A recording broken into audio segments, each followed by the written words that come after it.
人民力量今日嚟到呢度，就希望話俾大家聽，其實開放免費電視先至係解決香港創意工業，將香港80年代嘅輝煌時期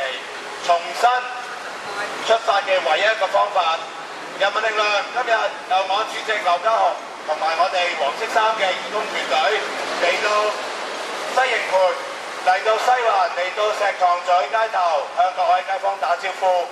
亦希望大家如果見到我哋嘅義工團隊，可以喺佢哋手頭上攞張單張。今日我哋嚟到呢度係特別想同大家宣揚一個議題，就係我哋要求香港政府盡快發牌俾3個免費電視嘅牌照嘅申請者，啱有線電視同埋王維基嘅公司。大家係咪已經非常之厭倦 TVB 嘅劇集？大家係咪已經非常之厭倦 TVB 嘅節目質素？大家係咪已經開始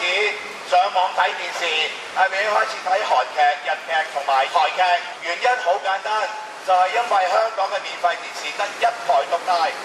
，ATV 唔成氣候，而 TVB 一台獨大嘅結果就係佢哋不思進取，佢哋不停將過去30年、40年嘅成功元素，繼續喺30年、40年之後重新倒模出嚟。所以香港嘅市民都開始離棄 TVB 嘅時候，我哋就見到呢個咁樣嘅現象，係有一個好簡單嘅解決方法，就係要開放香港嘅免費電視牌照。只有透過開放香港嘅免費電視牌照，只有透過香港有5個甚至6個嘅電視台繼續競爭落去，香港嘅創意工業、香港嘅電視工業先至有重生嘅一日。大家試諗下，如果放工返到屋企，如果扭開電視唔係得 TVB 一個台，係有5個台、有6個台嘅話，你就會可以有更多嘅選擇，唔使困住喺 TVB 嗰啲無聊嘅電視劇裏邊。所以我哋係強烈要求香港政府盡快發牌俾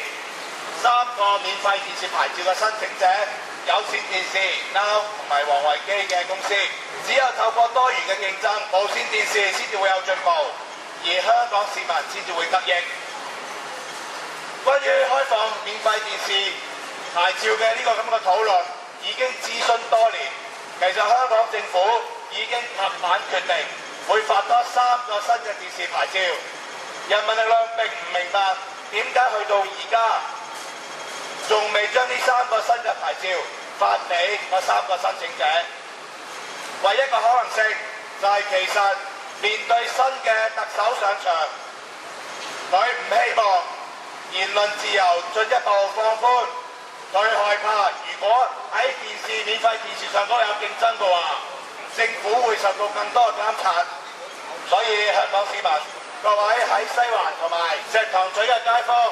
如果大家希望香港電視更加多元，大家希望各個唔同嘅電視台會可以製作更多有質素嘅節目，製作更多可以監察政府施政嘅論證節目嘅話，請喺我哋嘅黃色衫義工團隊手上攞張單張，支持我哋人民力量繼續向政府施壓，要求佢盡快將呢個3個新嘅免費電視牌照發翻俾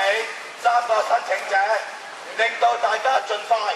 喺放完工或者禮拜6、禮拜日休息嗰時候扭開電視機，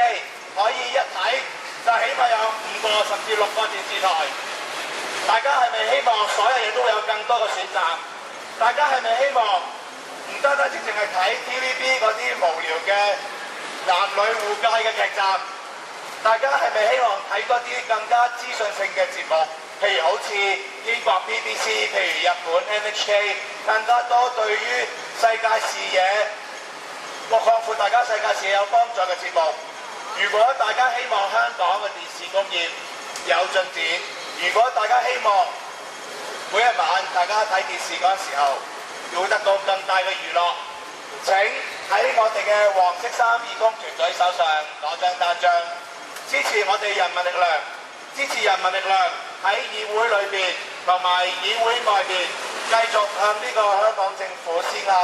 要求佢盡快發牌俾3個免費電視牌照嘅申請者，有線電視、Now 同埋呢個王維基嘅公司。